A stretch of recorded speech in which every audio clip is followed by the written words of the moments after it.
একজন ব্যাপারী গ্রামের এক বুজুর্গ ব্যক্তির কাছে আসলো এবং বলল, বাবা, আমি কোন ব্যবসা করলে লাভবান হতে পারি?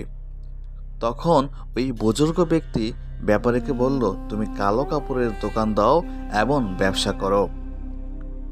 সেই শহরের রাজা মারা গেল।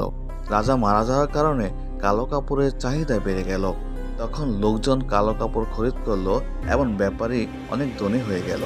এবং সে আবারও ওই বুজুর্গ ব্যক্তির কাছে আসলো এবং প্রশ্ন করলো, বাবা, আমি আর কি ব্যবসা করতে পারি? বুজুর্গ ব্যক্তি বলল, তুমি যাও তরমুজের ব্যবসা করো।